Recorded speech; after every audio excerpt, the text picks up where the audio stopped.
मज़ीद 2 फ़ौजी और इसराइल के, तो ये कोई 126 हो गई है तादाद। कोई 124 कह रहे हैं, 126 कह रहे हैं, कोई वहाँ के मकामी लोग तो 130 तक कह रहे हैं। लोग सड़कों पे हैं, तल अवीव में मुजाहरे हो रहे हैं। और दोबारा मतलब इतनी बमबारी के बाद भी हमास के पास इतनी पावर है कि उन्होंने तल अवीव के ऊपर भी वो रॉकेट दाग रहे हैं। ये इधर से मगरबी किनारे के ऊपर और जनीन और इन कैंपों में गोलियां चला रहे हैं, मार रहे हैं लोगों को। यहाँ से उधर से वो जो उनसे हो रहा है वो हमास वाले रॉकेट फायर कर रहे हैं। तो यानी आप ये देखें कि 7 अक्टूबर से लेके और ये 17 दिसंबर तक वो ना कोई हमास का लीडर या जिनवर और बाकी सारे जो है वो, तो ये एसिमेट्रिक वॉरफेयर। और अभी तो हिजबुल्लाह इसमें ड्रैग नहीं हुई, और इन्होंने भी छोटा मोटा काम किए, रॉकेट वॉकेट दागे हैं। जो खताब हिजबुल्लाह वगैरह इराक़ में बैठे हैं, जो लोग समझते हैं ना ये डायनामिक्स, या जो गए हैं यहाँ पे इराक़ में और सीरिया में, उनको शायद ये जो ख़बरें हैं ना भूल जाएंगे, ये अखबारों में आती हैं। अगर आप खुद जाएँ ना, हम भी वहीं तक रहते हैं जो अखबार, हम भी उससे ज़्यादा बात नहीं करते। जिन लोगों ने कवर किया हुआ है ना, जो लोग गए हुए हैं, जिन्होंने कभी इरबिल जाके अबू धाबी से फ़्लाइट पकड़ी हो इरबिल की, या कोई और जहाज़ पकड़ा हो और इरबिल गए हों कुर्दिस्तान में, और एक जगह ऐसे कुर्दिस्तान, वो जो इरबिल है ना, वहाँ से थोड़ा सा ट्रैवल करें तो एक थोड़ा सा पहाड़ी इलाका ऐसे करके आता है, पहाड़ी इलाका। तो इधर आपको जो है वो नज़र आते हैं वो कुर्द जो कि ईरान के साथ हैं या उनके खिलाफ, जो इधर वो कुर्द नज़र आते हैं जो टर्की, मतलब बिल्कुल आपको ऐसे एक जगह, एक पॉइंट पे आप ऐसे खड़े हो गए थे, 2 इलाकों में ऐसे डिस्ट्रीब्यूशन हो जाती है, ठीक है ना। और कुर्द मौजूद हैं, और वो कुर्द जो कि फिर आप उनके साथ बैठे हैं तो आपकी कोशिश होती है कि यार ये इनके साथ खाना खा रहे हैं तो उस मुल्क को ना पता चले, उनके साथ खाना खा रहे हैं उस मुल्क को ना पता चले, क्योंकि सबके साथ ही मिलना होता है। तो एक अजीब वहाँ पे जो है ना, एक अजीब सी सूरत हाल है। 12 तो, और वो ये इरबिल के बारे में मैंने कहा था ना कि वो वहाँ हम जब ठहरे हुए था, मैं जिस जगह पे, तो उन्होंने कहा जी, मैंने कहा सबसे महफूज जगह कौन सी है खाना खाना है शाम को? उन्होंने कहा जी ये सबसे महफूज जगह है। उन्होंने नीचे जाके खाना खाने लगा। मैंने कहा ये सबसे महफूज है? उन्होंने कहा हाँ, यहाँ 20 दिन से कोई धमाका नहीं हुआ, आप खाएं आराम से खाना। तो ये सबसे महफूज जगह थी जहाँ पे खाना, जहाँ 20 दिन से वहाँ पे कोई खुदकुशी। मैं 20 दिन पहले क्या हुआ था? उन्होंने कहा 70-80 आदमी मारे गए थे, लेकिन 20 दिन से सुकून है, आप खाएं आराम से खाना। अच्छा, 12 तो ये जो है ये यहाँ पे, तो वहाँ पर भी रॉकेट फायर हुए, लेकिन फुल फ्लैश वॉर। ये आके अब एक तो नेतन्याहू, लेकिन मामला अभी भी गड़बड़ है। उसकी वजह ये हुई है कि हुतीज ने 45 मिनट में 14 तो रॉकेट दागे हैं अमेरिकन शिप्स के ऊपर, यूएसएस कार्नी। अगर मैं सेंट कॉम के हम दिखा सकें प्रेस जो उनकी, अगर हमारे पास उनका हो, तो 14 तो इन्होंने डाले हैं, दाग दी हैं यूएसएस कार्नी पे, ठीक है। अच्छा, और उसके बाद 14 engaged 14 unarmed aerial systems launched as a drone wave, पूरी एक वेव की सूरत में यूएसएस कार्नी पे इन्होंने दागे हैं, ठीक है, अर्ली मॉर्निंग। और फिर उसके बाद जो है वो कोई डैमेज नहीं हुआ, लेकिन आप ये देखें कि ये, और ये उसके बाद एक जो है वो इन्होंने दागा है HMS डायमंड पे, जो कि बरतानिया का है, ठीक है। और तो ये अगर कुल मिला लें इसको, तो एसोसिएटेड प्रेस जो 10th US एंड ब्रिटेन, वो दोनों नेवीज ने 15 अटैक्स को, क्योंकि एक जो है वो HMS डायमंड पे हुआ है, तो HMS डायमंड पे एक अटैक हुआ है। तो BBC अगर 9th स्लाइड कोट करें तो HMS डायमंड एक उन पे अटैक हुआ, एक, तो दोनों को मिला के 14 और एक 15 अटैक हुए। और उसके बाद जो है मुकम्मल तौर पे बहर अहमर के अंदर वो सारा जो भी शिप्स वगैरह थे, बचे कुचे आ रहे थे, वो सारे के सारे वो ऊपर से अफ्रीका, चलो चलो अफ्रीका से घूमते आओ उधर से, ठीक है। तो ये जो है ये और ये बड़ा नुकसान है, बहुत बड़ा नुकसान है, क्योंकि लोगों इसके नतीजे में क्या कीमतें तेल की बढ़ सकती हैं दुनिया में, क्या इसमें कोई और सप्लाई चेन्स मुतासर होंगी, क्या होगा, मतलब एक बड़ा क्राइसिस है जो पैदा हो रहा है। हूतीस कह रहे हैं कि नहीं, ये जब तक ग़ज़ा के ऊपर, मतलब हम बिल्कुल इस जंग में हम शामिल हैं, ये जंग में हैं, हमारे साथ जंग हो रही है इस वक्त, ठीक है। हम किसी सूरत हम जो है वो फ़लस्तीनियों को हम इस वक्त नहीं छोड़ेंगे अकेला। अच्छा, यहाँ पर तो इसके बाद जो है वो एक तो बात ये हो गई। दूसरी जो बात है जो इसमें आज इम्पॉर्टेंट हुई है, क्योंकि ये जो ग़ज़ा में 3 तरफ से आप समझें कि ग़ज़ा का जो जेल है उसके 3 फाटक हैं। ग़ज़ा के जेल के 3 फाटक हैं। एक तो रफ़ा का जो बंद हुई है, जो जिसको मिस्र कंट्रोल करता है। दूसरा जो है वो शुमाल में है, एरेज़ की क्रॉसिंग है, अगर हम ऊपर देखें एरेज़ जो बंद है। और एक है केरम शलोम क्रॉसिंग, ये भी बंद है। ये 2 को इसराइल कंट्रोल करता है। एक रफ़ा को, रफ़ा जो रेड पे है ना, वो रफ़ा को कंट्रोल करता है इजिप्ट, और ये जो किरम शलोम जो जनूब में है ये और इरेज को कंट्रोल करता है इसराइल। तो किरम शलोम क्रॉसिंग को भी आज खोला गया है, आज खुलवा दिया गया और खुलवाया वहाँ पे। इसमें बहुत बड़ा किरदार जो है फ्रांस का है।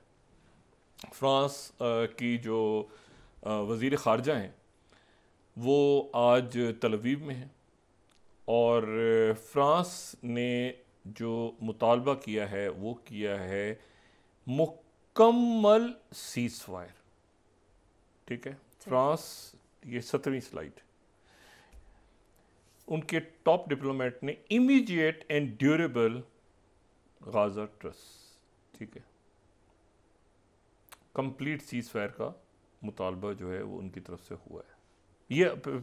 ये सारे वो मुल्क हैं जिन्होंने अभी सिक्योरिटी काउंसिल के इजलास में भी, और यूरोप के, तो एक ये अलाइज ने, और इन्होंने ये भी कहा है कि वो रफ़ा के अंदर कैसे स्ट्राइक हुई है, उसमें फ्रेंच जो हैं ये इमदादी कारकुन। ये मैंने कहा ना कि मैं इस जंग से एक बात ये सामने आई है कि जितना ज़्यादा जो, यानी इसमें मज़ाहिब की और मसालिक की और वो सब, इंसानियत ऐसे खड़ी होते देखी है मैंने। बद से ऐसे हालात आते हैं ना, जंगें और जल्जले, आपको बद से बदतर लोग मिलते हैं और बेहतर से बेहतरीन लोग मिलते हैं। इससे कतई नज़र के उनका क्या मज़हब है। और ये में आप ये देखें कि वो वहाँ से जो ग़ज़ा में किसी डॉक्टर की डेथ हो रही है, किसी सहाफ़ी की, अल जज़ीरा वाले जा रहे हैं वहाँ पे जंगी जराइम का केस लेके, ये तो वहाँ से जो कोई राइटर्स वाले और बाकी दुनिया के लोग और जो डॉक्टर्स हैं वो वहाँ से रो रहे होते हैं कि देखो ये हमारे डॉक्टर्स, हमारी नर्सेस, ये चाहे ग़ज़ा में थे जो भी थे, वहाँ हम हॉस्पिटल, शिफा को तो बिल्कुल तबाह करने वाले हैं दोबारा। तो वो ये दुनिया इस तरह खड़ी हुई है, और उसका नतीजा क्या निकला है? उसका नतीजा एक अजीबोगरीब नतीजा सामने आया है। उसका नतीजा ये सामने आया है कि हार्वर्ड और हैरिस, ये एक 2 बड़े अदारे हैं जो राय अम्मा का जायज़ा लेते हैं, पोल्स का। उसमें उन्होंने जायज़ा लिया है तो जनाब अमेरिका में उन्होंने हज़ारों लोगों की राय अम्मा पूछी है। तो वहाँ पे 18 से 24 साल के जो नौजवान हैं उनमें से 51% कहते हैं कि इसराइल का वजूद ख़त्म हो जाना चाहिए, अमेरिकन्स। ये मैं यहाँ कोट कर रहा हूँ, आप ज़रा देखें किस तरह कैसी बातें करते हैं। जूइश प्रेस को देखें आप ज़रा। हैरिस पोल फाइंड्स के 51% ऑफ अमेरिकन जिनकी एजें 18 से 24 साल हैं want Israel ended and given to Hamas. ये अच्छा, इसको पोल को शायद भी जूइश प्रेस कर रहा है। अच्छा चलें, आप कहेंगे जूइश प्रेस क्यों कर रहा है? आगे जो जेरूशलम पोस्ट लिख रहा है, यर अमेरिकन बिलीव कि ज्यूज आर ओप्रेसर्स, ये जालिम है, जाबिर है, यंग अमेरिकन का ये ख्याल है। और कॉल्स फॉर जेनोसाइड, जो जेनोसाइड कहा जा रहा है वो बिल्कुल ठीक है। अच्छा, फिर टाइम्स ऑफ इसराइल इसी खबर को दे रहा है, वो कह रहा है पोल के सामने क्या है कि मोस्ट 11वीं slide, most young American think Israel should be ended, खत्म कर देना चाहिए इसराइल को, and given to Hamas, Hamas के हैंड ओवर कर देना चाहिए। ये वहां का पोल है, ठीक है, ये हमारे कोई इंतखाबी नताइज नहीं है, ये उनका पोल है, बड़ा साफ और शफाफ है, ठीक है। तो बात यह है कि ये उसके ये तो सूरत हाल बनी हुई है। अच्छा, अब इसमें इस पूरी पिक्चर में अब जाहिर है कि ऑस्टिन लॉयड जो हैं वो एक बात तो यहाँ पे चली है, और मुझे नहीं पता कि इसको ये किस हद तक काबिल अमल होगी। अच्छा, यहाँ पर उनको भी जिक्र करना बहुत ज़रूरी है। बरतानिया ने डेविड कैमरॉन क्या ज़बरदस्त, उनके जो सेक्रेटरी ख़ारजा आए हैं बरतानिया के, और जो वज़ीर आज़म भी रहे हैं पहले, बड़ा बड़ा बहुत ज़बरदस्त वो, और एनालिना बेरबॉक, इन दोनों ने जो जर्मन फ्रांस की जो सेक्रेटरी ख़ारजा हैं, उन्होंने तलवीब में खड़े होकर कहा है कि seize fire, immediate seize fire, ठीक है, मुकम्मल सीज़ फायर करो। और जो डेविड कैमरॉन और एनालिना बेरबॉक हैं, उन्होंने आज संडे टाइम्स, जाहिर है कि बड़ा संडे टाइम्स के अंदर उन्होंने मजमून छापा है, मजमून लिखा है उन्होंने, और उस मजमून का टाइटल ये है कि why the UK and Germany back a sustainable cease fire. दोनों ने, दो मुल्कों के फॉरेन सेक्रेटरीज ने ये मजमून लिखा है, the foreign secretary and his German counterpart on all parties too, ठीक है, और two state solution for Israel and Palestine, ठीक। ये वो मौकफ है जो पाकिस्तान का मौकफ है, जो दुनिया का मौकफ है, जो अमेरिका भागा हुआ है जिससे, और इसराइल भागा हुआ। अमेरिका की भी अक्सरियत नहीं, कुछ लोग ये कुछ लोग हमेशा घुस जाते हैं, ठीक है ना, और वो बीच में जाके सारा मामला को ख़राब करते हैं। अच्छा, और ये मैं उम्मीद करता हूँ कि बाकी जो लोग हैं ना, जैसे ऑस्टिन लॉयड हैं या और बहुत सारे लोग हैं, सेक्रेटरी ब्लिंकन भी कहीं दरमियान में लग रहा था कि वो कामयाब हो जाएंगे। जैक सल्लिवन के ऊपर ज़्यादा मलबा है, जैक सल्लिवन सबसे, इसमें उनका रोल बड़ा अजीब सा है, लेकिन सेक्रेटरी ब्लिंकन कहीं चाहते थे कि सीज फायर हो जाए कि नहीं हो जाए, कि बात करते थे, नहीं, को वो दरमियान में फंस के रह गए। अच्छा, और वो उनका तो पता ही नहीं ना वो किधर है। नायब सदर मोहतरमा कैमला हैरिस भी होती थी कहीं, उनका तो पता ही नहीं चला इस पूरे किस्से में वो हैं भी कहीं या नहीं है। नायब सदर बड़े तगड़े होते हैं अमेरिका में। तो ये जो है, अच्छा, मैं जो बात कह रहा था ना, वो मैं ये बात कह रहा था कि ऑपरेशन प्रॉस्पेरिटी गार्डियन, ये मुझे नहीं पता कि क्या ये कामयाब हो सकेगा, लेकिन ये बात वहाँ पर चल रही है कि एक ऑपरेशन, अगर हम ये यहाँ दिखा सकें वॉर जोन की स्लाइड, जो हॉवर्ड एडमंड वहाँ के बड़े एक जो हैं वो आप समझ लें कि उनका डिफेंस पेपर है ये, newly formed operation prosperity guardian to protect red sea shipping. अच्छा, ये जो है ये 7वीं स्लाइड है गालिबन। अच्छा, ये जो है ये, अब इसमें वो ये कह रहे हैं कि जी यूएस और यूके पे चूँकि 15 हुतीज़ अटैक हुए हैं सैटरडे को, तो इसलिए जो है वो यहाँ पे ऑस्टिन लॉयड एक कोशिश करेंगे बनाने की, लेकिन वो बनती है या नहीं बनती, इस जंग को ख़त्म होना चाहिए इसमें, क्योंकि वो मतलब हुतीज़ से कौन सा मुल्क इस वक्त लड़ेगा, जाके अपने जंगी बेड़े भेजेगा कि जाके हुतीज़ के साथ लड़ाई करो और इस फड्डे में पड़ो।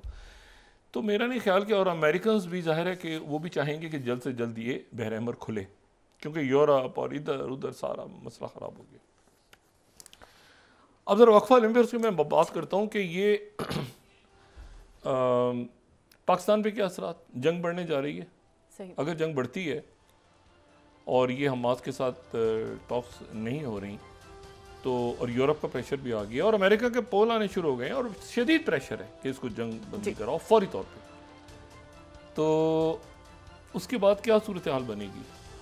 चलिए, जंग बंदी हो गई, उधर से गमाली रहा हो गए, इधर से कैदी छूट गए, जो भी, ये 20-21 हज़ार लोग जो शहीद हुए इनका क्या बनेगा, और जो पूरा गजा तबाह हो गया,